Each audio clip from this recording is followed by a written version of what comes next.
السلام عليكم ورحمة الله تعالى وبركاته، متابعين ومتابعات قناة جرائم واقعية. في عام 2014 وبالضبط قبل عيد الأضحى ديال 2014 بواحد اليومين، فاقت مدينة خريبكة على واحد الفاجعة كبيرة ديال السطو المسلح على بنكة. جاو شي عصابة هجمات على البنكة وقتلوا حارس الأمن الخاص، وقتلوا واحد السيدة كدير الميناج، وقتلوا حتى المديرة ديال البنكة. هادشي كله وقع واحد الوقت مبكر من الصباح ديال هذاك النهار. هزوا الفلوس اللي كان المبلغ ديالها تقريبا 350 مليون اللي كانت في هذيك الوكالة وهرب. حلوا البوليس بعين المكان، وكان واحد الاستنفار أمني كبير، خاصة لما تبين لهم في الكاميرا 3 ديال الأشخاص ملتمين وغازين أسلحة نارية. هنا حضر بزاف ديال الشخصيات الأمنية ورجال كبار في الدولة، وهنا البوليس ولا عليهم واحد الضغط كبير، خصوصا أن المغرب ما كيعرفش هذا النوع من الجرائم اللي هي السطو المسلح. هادشي كيكون في أمريكا الشمالية وكيكون في المكسيك وبعض الدول الأوروبية، ولكن عندنا في المغرب ما كيعرفش هذا النوع من الجرائم. ومن جهة ثانية هو السلاح الناري اللي تمت به هذه العملية ديال السطو، وهذه كانت كارثة كبيرة وكارثة عظمى تحملها الأمن. تنوع الأجهزة ديالو وكل شيء استنفر لهذا الحادث. المهم لما جاو البوليس وبالضبط جات الفرقة الوطنية للشرطة القضائية وجاو الناس ديال الشرطة العلمية اللي قاموا بمعاينة مسرح الجريمة، ولكن مع الأسف ما عثر حتى شي دليل بيولوجي ولا شي بصمة، لأن المجرمين بانوا في الكاميرا ملتمين ودايرين هذوك القفازات باش ما يخلو حتى شي بصمة. هذه القضية ولات منقاس على عاتق الشرطة القضائية بشكل كبير، لأن البحث التقني والعلمي منفع بوالو في هذه الحالة هذه، ولا خص البحث الميداني.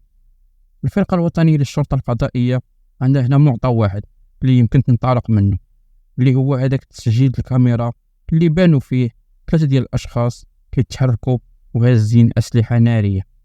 ولكن واحد المسألة كانت غريبة، هو أن هاد المجرمين رغم أنهم هازين أسلحة نارية، ولكن قتلوا 3 اللي هما المديرة ديال البنكة وهذاك رجل الأمن وهذيك المنظفة، كلهم تقتلوا بأسلحة بيضاء ماشي بأسلحة نارية. هنا البوليس رشحوا أن من الممكن يكون هذوك الأسلحة ماشي حقيقيين، وإلا علاش المجرمين ما استعملوهمش في القتل؟ لأن فعلا غريب أن الشخص عنده سلاح ناري وغيضطر يتقرب من الضحية باش يقتلها بموس. بناء على هذه النظرية البوليس رشحوا إمكانية أن هذوك ماشي حقيقيين، وربما الجنات استعملوهم فقط من أجل التمويه والتخويف. واخا داز تقريبا يومين على هذه القضية والبحث جاري ومكثف. وقعت واحد الحادثة ديال السير، واحد السيارة بيضاء من نوع كاتكات باقا جديدة دوبلفي تصدمت مع واحد السيارة أخرى. ولكن البوليس لما حلوا مكان الحادث السير باش يديروا المعاينات ديالهم جا معاهم واحد البوليسي اللي لما شاف من السيارة البيضاء الكاتكات عرفوا وسلم عليه عادي، لا بأس بخير كذا كذا. قيدوا لهم كوستا ومشاو. هذاك البوليسي مشى مباشرة عند ديك الفرقة اللي مكلفة بالبحث في القضية ديال الهجوم على البنك، وقال لهم ودي حنا اليوم كنا في واحد حادثة ديال السير خفيفة، وراه شفت واحد القضية وجاتني غريبة. قالوا لي شنو شفتي؟ قال لهم شفت واحد الطرف من هذيك الحادثة كنعرفو قريب للسكن ديالي، وكنعرفو غير شهور وساكن غير هو وامو، ومرة كيجي عندهم واحد خوب أستاذ جامعي وهو اللي كيصرف عليهم. ولكن في الحادث عنده طوموبيل كاتكات باقا جديدة ولابس مزيان. هنا البوليس خداو بالأقوال ديال هذا البوليسي، وبالفعل قالوا نبحثوا في هذه القضية ونوسعوا شوية دائرة البحث. مشاو البوليس عند دار هاد الدري، بعد ما وراهم البوليسي دارهم دقوا عليه، خرجت امو قالت لهم السلام عليكم السلام، كاين توفيق؟ قالت لهم ايه كاين، ولكن راه ناعس. قالوا ليها عافاك الحاجه فيقيه، راه ضروري بغينا نهضروا معاه حنا بوليس. قالت لهم واخا ودخلت، ولكن تعطلات ما بقات فرجت لا هي لا ولدها. هنا البوليس قالوا لك السيد فراسو العجينه وبغى يهرب. عاودوا دقوا وهو يخرج هو، السلام عليكم. عليكم السلام. قالوا لي عافاك حنا البوليس. قال لهم مرحبا سيدي. قالوا لي بغيناك تمشي معنا شي أسئلة بسيطة وترجع في حالك. قال لهم هي واخا. فعلا مشى معاهم، وأول سؤال طرحوا عليه البوليس هو واش الكاتكات البيضاء ديالك؟ قال لهم سيدي لا، ماشي ديالي. قالوا لي اييه وديال من؟ قال لهم ديال خويا. عيطوا على داك خوك وكان استاذ جامعي كما قلنا في الاول، وقالوا ليه واش الكاتكات البيضاء ديالك؟ قال لهم لا، انا عندي طوموبيل داسيا، ما عنديش كاتكات. هنا البوليس فرحوا واحد الفرحه كبيره، خداو الترقيم ديال الكاتكات وشافوا الملكيه ديالها، كيلقاوها يلا خرجت جديده وفي الملكيه ديال الشريف. هنا قالوا ليه البوليس علاش كتكذب؟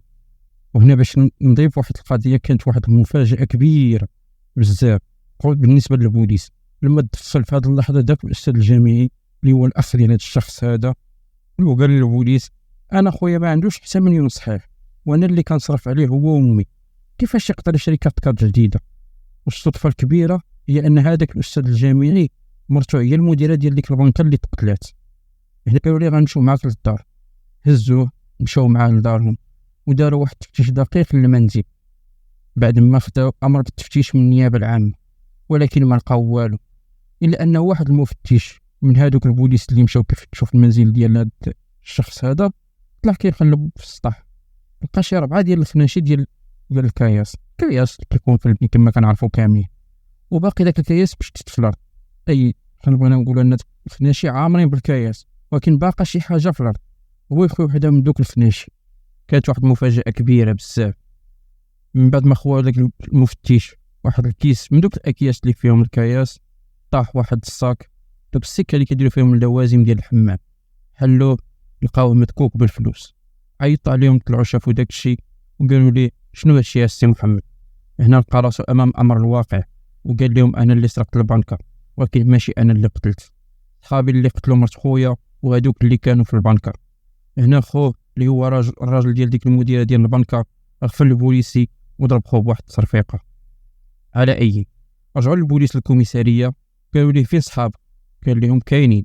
قالوا ليه غادي تعيط لهم وتقول لهم يجيو عندك للدار دابا وضروري، وقول لهم راه شي حاجه مهمه بزاف وما تعطلوش. بالفعل عيط لهم ومشاو البوليس لدارهم، دخلوا وقالوا لمو لما يجيو هذوك الجوج دراري انت اللي غتحلي عليهم الباب. وهنا كانت فكره واعره انهم بصراحه يكون الايقاف ديالهم في الدار ديال صاحبهم، هكا ما غاديش يشكوا نهائيا في شي حاجه. وفعلا جاو حلت عليهم المراه الباب وشدوهم. التحقيق هذوك الجوج قالوا بلي هذاك اللي تشد الاول اللي هو خو داك الاستاذ الجامعي اللي مرته هي ديك المديره ديال البنك اللي ماتت، قالوا بلي هو اللي اقترح علينا هذه الفكره. طبيعه الحال السؤال الثاني اللي هو مهم بزاف، قالوا لهم هذوك الاسلحه الناريه منين جبتوهم؟ هنا جاوبوهم راه ماشي حقاق، هذوك ديال العواشر. قالوا لهم فينا هما؟ مشاو فعلا لقاوهم في الدار ديال خو الاستاذ الجامعي واحتجزوهم وجمعوا هاد الثلاثه كاملين، حروا في الشأن ديال كل واحد فيهم محضر رسمي وتحكموا كلهم بالسجن المؤبد، وكان حكم نافذ. والسلام عليكم ورحمة الله تعالى وبركاته. ولا تنسوا متابعينا الكرام المشاركة في القناة ليصلكم كل جديد، ودمتم في حفظ الله والسلامة، والسلام عليكم ورحمة الله تعالى وبركاته.